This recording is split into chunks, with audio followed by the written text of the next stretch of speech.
Behind me is the 2005 Ford Escape that we've had for 20 years in our family. In fact, this was my high school vehicle. This is the vehicle my brother had and then I inherited.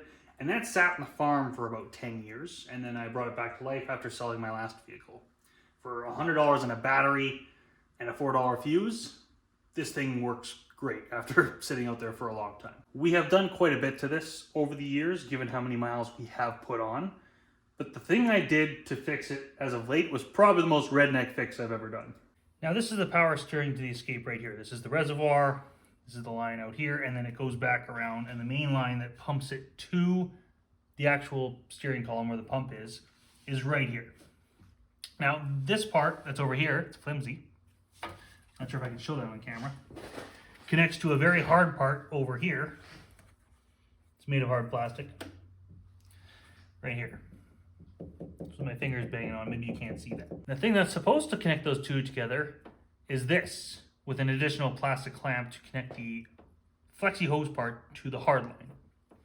Now when it got really cold, when I started this up once, it snapped, which means this immediately popped off and I had effectively no power steering right away. And the entire reservoir of this just sank out. What I should do is go to Napa or a parts store or Rock Auto and get this part replaced. You cannot just buy this part. You have to buy the entire line that's under here and essentially buy the same reservoir as well. Usually when they show the component, that's what it is.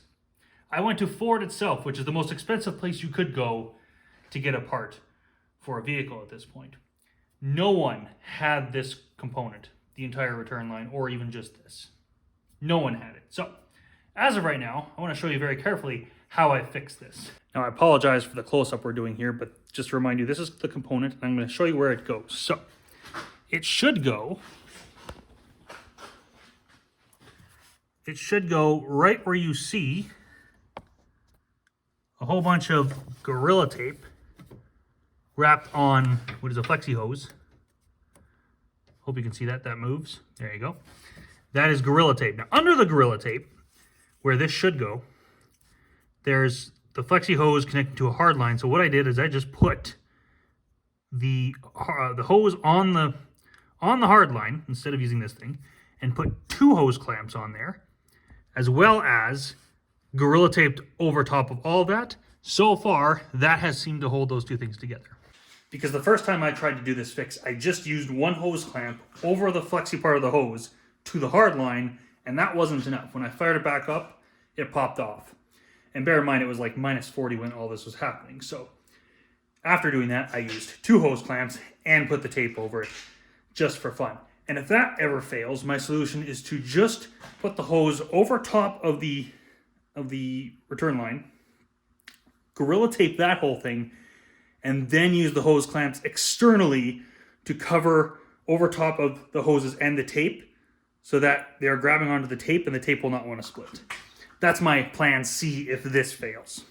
So if you have a more redneck rebuilding experience than I do, please leave it in the comments. I always would love to hear that. And last but not least, if you enjoy mechanical shenanigans and want to see some more exciting stuff than some dude fix the return line on the power steering of his Ford Escape and get notified of some really cool projects that are out there on YouTube, every Friday on my newsletter, I release now my top 5 favorite videos of the week that I've found of really cool projects, whether it's cool side-by-side builds, cool snowmobiles, cool Hummers, I don't care what it is. Anything mechanical that I think is cool, worth sharing, will be on that list. So if you want to get those updates and look for really cool YouTube channels and projects that maybe you haven't heard of before, the link to the weekly workbench will be down below, and that's exclusively what's going to be on there. There's no ads, no sponsorships. Right now, that is just going to be my top 5 Steven's favorite videos that he's found on the internet. So if that interests you, that's below. Thanks for watching.